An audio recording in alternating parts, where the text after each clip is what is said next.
Hello my dear students, good evening. Welcome to Lucky Education. आप सभी का topic चल रहा है, आपको पता है अच्छी तरीके से, और मैं बड़ा डिटेल में उस टॉपिक को पढ़ा रहा हूँ जिससे कि आपका बेस स्ट्रांग हो जाए।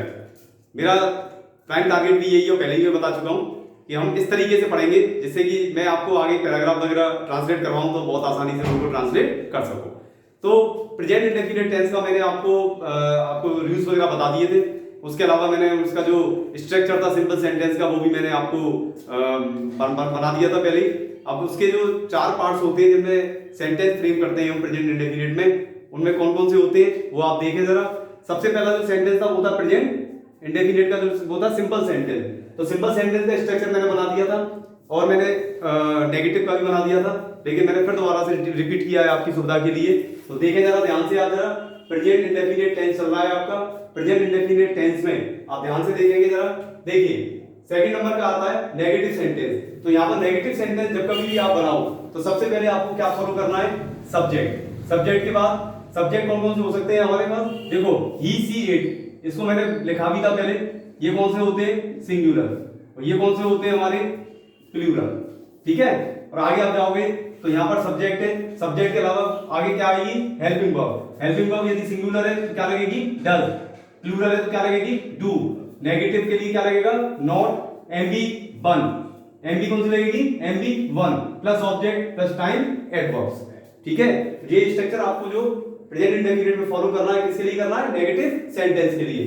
अब नेगेटिव सेंटेंस में किस तरीके से सेंटेंस आ सकते हैं वो मैंने यहाँ पर दो सेंटेंस लिखे हुए, और डिटेल में फिर हम चलेंगे आगे कि किस तरीके से पैराग्राफ इस पर बेस्ड बनता है। तो देखें आप, सबसे पहले यहाँ पर लिखा हुआ है वह एक पुस्तक नहीं पढ़ता है। अब देखो, मैंने स्टार्टिंग में वीडियो लेक्चर आपको पहले दिन का जब दिया था तो मैंने आपको ग्रामर की डेफिनेशन बताई थी, what is the definition of grammar. तो देखिए ग्रामर की डेफिनेशन में मैंने आपको क्या कहा था, S B O C plus A. Almost ये मैंने पढ़ा दिया, ये बता दिया, ये बता दिया और ये बता दिया। और ये टाइम एडवर्ब्स है जिनको मैंने कह दिया था आपको बेसिक वाले लेक्चर में। मैं आपको पूरा एक डिटेल में इसको पूरा समझाऊंगा और वो लेक्चर जल्दी आपको मिल जाएगा। तो देखें आप जरा कि यदि आपको कभी भी इस तरीके से कोई सेंटेंस बनाना हो तो एक तरीका बहुत अच्छा मैं आज बता रहा हूं आपके लिए, आराम से उसको फॉलो करना और देखना ट्रांसलेशन कितना आसान हो जाता है। तो सबसे पहले आप देख रहे हैं यहाँ पर, देखिए वह क्या होता है, सब्जेक्ट। एक क्या होता है, आर्टिकल। पुस्तक क्या हो गया, ऑब्जेक्ट। नहीं, नेगेटिव, नॉट। पढ़ने के लिए क्या लगाएंगे आप, रीड। ठीक है, ये सब आप एक अपने कागज पर लिख लें, अलग से रफ कॉपी बनाएं। जैसे ट्रांसलेशन करने का आपको शौक हो, बोलने का शौक हो, तो ये मैं इस तरीके से करा रहा हूं जिससे आपकी स्पोकन भी बहुत अच्छी तरीके से जल्दी समझ में आ सके। तो आप देख रहे हैं किस तरीके से हमें बोलना होता है। मैंने कहा ना किस तरीके से पढ़ना है, किस तरीके से बोलना है, किस तरीके से समझना है। अब ये बहुत आसान होने वाला है आपके लिए, इसीलिए मैं लेक्चर को कितना डिटेल में करा रहा हूं ये आप देख रहे होंगे। तो देखिए आप जरा ध्यान से कि वह एक पुस्तक नहीं पढ़ता है। अब इस स्ट्रक्चर को आ जाओ, देखो क्या है ग्रामर का पहला क्या था, पहला नियम क्या था, study of the structure of a sentence. एक सेंटेंस का अध्ययन करना होता है हमें सबसे पहले, इज कॉल्ड सिंटैक्स। सिंटैक्स का पार्ट क्या होता है, S B O C plus A. Clear. अब हम इसको यदि बना रहे हैं, इसको यदि हम बनाते हैं तो एक काम करते हैं, हम इसका सहारा ले लेते हैं एस बी ओ सी ए का। अब मैंने सब सिखा दिया आपको कि एक सेंटेंस में ये सब चीजें हो सकती हैं, और जरूरी नहीं है कि सभी हो सकता है कि सब्जेक्ट प्लस वर्ब हो सकता है सब्जेक्ट वर्ब ऑब्जेक्ट हो सकता है सब्जेक्ट वर्ब कॉम्प्लीमेंट हो सकता है सब्जेक्ट वर्ब एडवर्ब हो, सब में। अब देखिए ये सभी चीजें एक साथ थोड़ी आ जाएंगी सभी में। अब ये होती क्या क्या है ये सब आपको पता पड़ गया पहले से। क्या पता पड़ गया कि सब्जेक्ट कौन सा है, वर्ब कौन सा है, ऑब्जेक्ट क्या होता है, कॉम्प्लीमेंट क्या होता है, ये सब मैंने आपको डिटेल में बता दिया है। अब बात आती है कि किस तरीके से इनका यूज किया जाए। तो देखिए एक बात का ध्यान रखना हमेशा कि कभी भी हमें सेंटेंस फ्रेम करना हो तो उसमें क्या करना होगा आपको कि इसके हिसाब से वैल्यू पुट करते चले जाइए आप, इनके अकॉर्डिंग। स्ट्रक्चर ये रहा और इधर देखिए ये वाला, इसका मतलब क्या है, एस बी आ गया, ये नेगेटिव है, ओ आ गया, और ये सी है नहीं, कॉम्प्लीमेंट हर चीज में तो मिलेगा नहीं, कॉम्प्लीमेंट का कंसेप्ट ही अलग है। तो क्या आ गया लास्ट में, ए। तो हमारा पैटर्न क्या हो गया, एस बी ओ ए। हमारे पास क्या नहीं है इस समय, इनमें कॉम्प्लीमेंट किसी सेंटेंस में मौजूद नहीं है। आगे समझ में। अब हमारे पास क्या बचा, एस बी ओ ए बचा, इसमें वैल्यू पुट करते चलिए आप अकॉर्डिंग टू। तो देखिए जरा आप ध्यान से, सबसे पहले अब इसमें भी तुम्हें पता लगाना है कि सब्जेक्ट ऑब्जेक्ट क्या है, तो मैं आपको बता चुका हूं पहले, वीडियो लेक्चर देखें बार बार और ढंग से इस बात को समझें। तो देखें जरा ध्यान से कि पढ़ता है तो कौन नहीं पढ़ता है, क्या जवाब मिला आपको? वह नहीं पढ़ता है। वह क्या हो गया? सब्जेक्ट। तो सब्जेक्ट की जगह क्या हो जाएगा? ही। ठीक है, इसके बाद क्या आएगा? वर्ब। वर्ब में क्या आ रहा है? देखिए जरा नेगेटिव में हेल्पिंग वर्ब क्या आ रही है? डज। तो डज लगा दिया आपने। ठीक है, आगे क्या आ रहा है? नॉट आ रहा है। He does not. फिर क्या आ रही है? एमबी1 आ रही है। क्या हो गई? रीड। तो क्या आ रहा है? ऑब्जेक्ट आ रहा है। ऑब्जेक्ट क्या क्या नहीं पढ़ता है? बुक। Question mark. बन गया सेंटेंस। कोई दिक्कत? देखिए बिल्कुल डिटेल में कराया मैंने, इसी वजह से बहुत आसान हो जाएगा। अब आप बड़े सेंटेंस, छोटे सेंटेंस, अब कुछ सेंटेंसेस में कंजंक्शंस आ जाते हैं, उनको हम आगे पढ़ेंगे। मैंने कहा ना कुछ एक्स्ट्रा टॉपिक्स में आपको जरूर कराऊंगा। तो आपका परफेक्ट, मुझे परफेक्शन चाहिए। आप लिखें, बोलें तो तरीके से काम करें आप। कुछ टॉपिक्स और भी आपको एक्स्ट्रा मैं समझाऊंगा। अभी देखते हैं, पहले उसको समझ लूंगा, फिर मैं बताता हूं आपको। आगे देखें, वे क्या हो गया? दे हो गया। ठीक है, अब दे के बाद क्या आएगा? क्या लगेगा इसके साथ? डू लग जाएगा, नॉट लग जाएगा, प्ले लग जाएगा। ठीक है, दे डोंट प्ले क्या है? आगे जाने के लिए आ रहा है। They do not go, main verb क्या हो गई? Go to play. और आगे क्या हो गया? डेली, रोज खेलने के लिए नहीं जाते हैं। तो मेन वर्ब तो एक ही होगी भाई, मेन वर्ब तो एक ही लगानी पड़ेगी ना। तो मेन वर्ब कौन सी है आपकी? Go. They do not go to play daily, वे रोज खेलने नहीं जाते हैं। क्लियर? अब आप कहोगे साहब टू प्ले इंफिनिटिव हो गया भाई, गो के साथ क्या आएगा? टू आएगा। टू के साथ क्या आता है? एमबी1 आता है। टू प्लस एमबी1 क्या हो जाता है? इंफिनिटिव हो जाता है, जिनके बारे में मैं आपको बता चुका हूं। ठीक है, आगे से चलें। यदि इंटरोगेटिव सेंटेंस यदि हम बना रहे हैं तो आपको क्या करना है? जो हेल्पिंग वर्ब है उसको शुरू में ले आइए। तो हेल्पिंग वर्ब क्या होगी? क्या होगी? सिंगुलर के साथ क्या हो जाएगी? डज। प्लूरल के साथ क्या हो जाएगी? डू।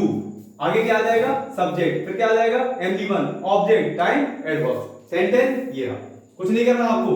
क्या वह एक आम खाता है? अब सबसे पहले क्या लेना पड़ेगा? सब्जेक्ट। क्या हो जाएगा? ही। लेकिन क्या है हमारा सेंटेंस कौन सा है? इंटरोगेटिव। क्या लगानी है? Helping verb. क्या लग जाएगा? डज। डज के बाद ही। मेन वर्ब में क्या हो जाएगा?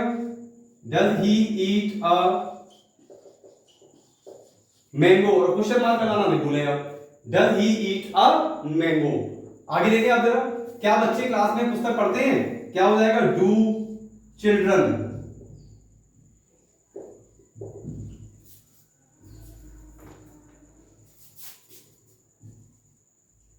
आगे थोड़ी स्पेस कम है, देखते चलना। डू द चिल्ड्रन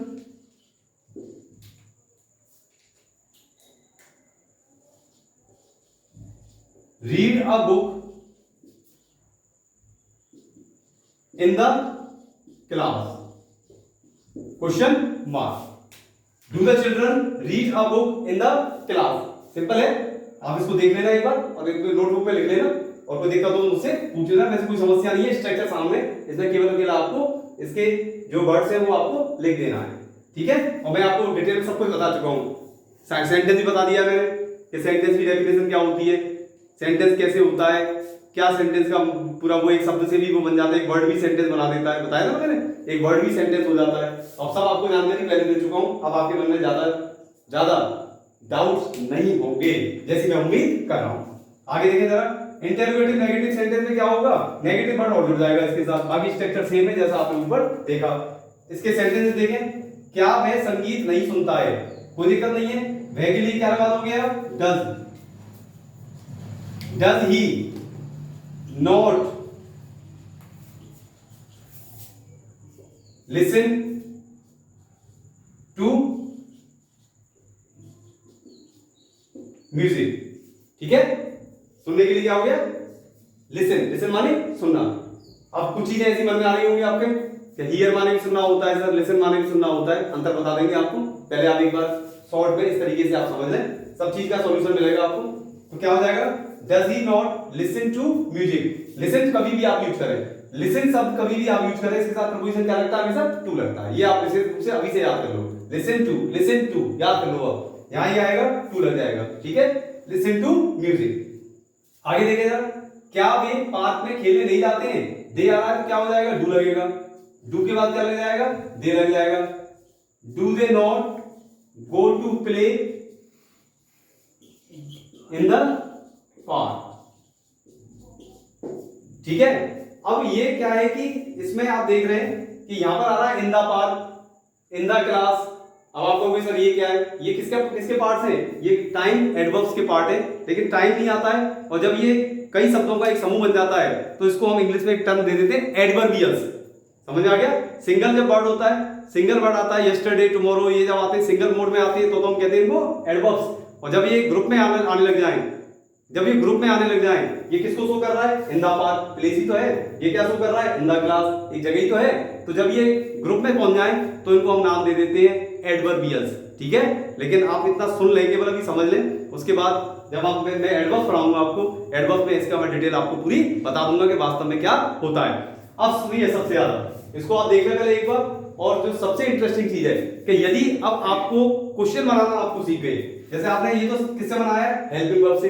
अब आपके मन में चल रहा है, अब आपके मन में चल रहा है कि आपने पढ़ा do they not go to play in the park, क्या वे पार्क में खेलने नहीं जाते हैं? अब आप मन में चल रहा है वे पार्क में खेलने क्यों नहीं जाते हैं? अब आपके मन में आ रहा है वे पार्क में खेलने क्यों नहीं जाते हैं, वे घूमने क्यों नहीं जाते हैं, कौन हमें क्लास में पढ़ाता है? ये सब प्रेजेंट इंडेफिनिट है। लेकिन अब क्या चेंज हुआ कि अब इसमें क्या आ गया? WH वर्ड आ गया। WH वर्ड आ गया तो क्वेश्चन आपको किससे बनाने पड़ेंगे? WH फैमिली से बनाने पड़ेंगे। WH फैमिली कितने की होती है? 8+1। पहले बता दिया 8+1। 8 जो होते हैं वो W होते हैं, एक क्या होता है? H का होता है, हाउ। ठीक है, तो अब ये सब चीज जब आपके सामने आ जाए तो आपको ये दिमाग में आ जानी चाहिए, आपको सोचना शुरू कर देना चाहिए कि ये तो सर ने बताया हेल्पिंग वर्ब से, यदि इसी को मैं WH मोड में ले जाना चाहूं तो उसके लिए बेस्ट वे क्या हो सकता है? बेस्ट वे जिसको कहते हैं, जिसको मैं आपको समझाऊंगा, यूनिक वे में समझाऊंगा। यूनिक वे जिसको मैंने नाम दिया यूनिक वे, जो आपने आज तक कभी नहीं समझा होगा कि जब WH से क्वेश्चन फ्रेम करते हैं तो मात्र 4 पॉइंट्स ऐसे होते हैं जिस पर आप दुनिया का हर WH सेंटेंस बना सकते हो। कभी जिंदगी में वो आपको दिक्कत नहीं आएगी, कभी आपको समस्या नहीं आएगी, आप फ्लुएंट आप पूछ सकते हो और क्वेश्चन फ्रेम कर सकते हो। अब मैं आपसे एक छोटा सा एग्जांपल दे देता हूं कि यदि मैं आपसे कहूं कि वॉट का मतलब क्या होता है, तो हर बच्चा एक ही बात कहता है, सर वॉट का मतलब क्या होता है? जैसे वो दुआ में एग्जांपल क्या आता है? What is your name. ऐसा नहीं है। व्हाट का एग्जैक्ट यदि हम बात करें, ग्रामेटिकल यदि हम वर्जन इसकी बात करें तो व्हाट का मतलब होता है क्या चीज और क्या काम। ये आप ध्यान रखना। बहुत से बच्चे कहते हैं सर क्वेश्चन फ्रेम करना हो तो एनिमल और थिंग के लिए क्या लगा दें? विच लगा दें। विच का यूज इतना आसान नहीं है। विच हमेशा हमेशा चॉइस के लिए लगता है, आप चॉइस से उसको पहचान सकते हैं। अदरवाइज विच का यूज आज तक आपकी समझ में नहीं आया होगा। मैं कह रहा हूं आपसे, आप नहीं बना पाओगे सेंटेंस, बिल्कुल फैक्ट बात है। यूनिक वे में मैं समझाऊंगा, यूनिक वे मैंने शब्द यूज किया है जो आज तक आपने नहीं पढ़ा होगा, ना किसी भी आपने प्लेटफॉर्म पे देखी होगी ये चीज ऑनलाइन पे, वो चीज आपको मिलने वाली है आगे। ठीक है, तो आप ये देखें यहाँ पर। अब मैं आगे जो बताने जा रहा हूँ उसमें कुछ जो बेसिक्स हैं, जो बच्चों की कुछ क्वेरीज है जो मुझसे पूछी गई है या मेरे सामने आती है, आपने नहीं पूछी हो, मेरे सामने आती है, वो मैं आपको बताने जा रहा हूं। तब तक आप इसको नोट डाउन कर लेंगे। देखिए बेटा, बच्चों ने मुझसे पूछा कि सर ईएस कब लगता है, और सिंपल सेंटेंस में मैंने बताया ना ईएस लग जाता है। बताया ना किसके साथ? सिंगुलर सब्जेक्ट के साथ एस या ईएस का प्रयोग होता है। तो एस और ईएस का यूज क्या मतलब हुआ इसका? तो सबसे पहले हम समझते हैं ईएस कब लगता है, जो सबसे ज्यादा इंपॉर्टेंट है। एस का यूज तो बहुत छोटा सा है, उसकी दिक्कत नहीं है, एस तो आ ही जाता है। ईएस कैसे लगता है? तो देखिए सबसे पहले आप देख रहे हैं जब किसी शब्द के अंत में S, double S, S S, C H, X और जेड तथा ओ आ जाए तो आपको क्या लगा देना है? क्या लगाना है? आपको क्या लगाना है? ईएस लगा देना है उसके पीछे। ठीक है, जैसे यहां पर लिखा मैंने बस, बस में क्या आ गया? एस। आपको क्या करना है? BUSES, buses. डबल एस आ गया, देखे जरा, KISSES, गिलास, ES, Bush, ES, clutch, clutches, batches. सब उधर देखते चलना, इधर लगाते चलना। देखो ये रहा, ये रहा, ये देख लीजिए, ये रहा। ठीक है ना, ये रहा। एक्स आ जाए, टैक्सेस, एक्स आ गया। क्विज, क्विजेज, बज, बजेज। गो का हम क्या कर देते हैं? गो। तो बज, बज माने क्या होता है? भिन्न बनाना। बज होता है बज, मधुमक्खी होती है ना, बज करती है ना, भिन्न बनाती है जो, उसको बज बोलते हैं हम। ठीक है ना, इसको देख लेना, बज माने होता है भिन्न बनाना, इसको नोट कर लेना। सेकंड क्या होता है कि जब बाई से पहले कॉन्सोनेंट आ जाए तो आपको ईएस लगा देना है। ठीक है, तो बाई देखो ये ना, इससे पहले डी आ गया, इससे पहले टी आ गया, इससे पहले एल आ गया, इससे पहले क्या आ गया? आर आ गया। करना क्या होता है इसके अंदर? एक नियम आपको याद रखना है कि बाई को हटाकर, बाई को रिप्लेस करना है किससे? IES से। ये आपको ध्यान रखना है इसके अंदर, ठीक है? कैसे करोगे आप? LADIES, CITIES, FLIES, salaries, SLARIES। अब थोड़ा सा ओरली में समझा रहा हूं कि मैंने लिखा है जब 22 से पहले कॉन्सोनेंट आ जाए तो हम IES कर देते हैं, लेकिन यदि 22 से पहले यदि यहाँ बाउल आ जाए, बबल आ जाए, स्वर आ जाए तो खाली एस लगा देते हैं, ठीक है? देखो कैसे लगा देते हैं, यहां पर मैं लिख रहा हूं, जैसे आपने लिखा प्लेन। अब देखो एक इसी समझ में आ जाएगा। तो प्ले में क्या है भाई? भाई से पहले क्या आ रहा है? ए क्या होता है? बॉल होता है। तो आपको क्या लगाना पड़ेगा? प्लेस, फिर आपको एस लगाना पड़ेगा, ठीक है?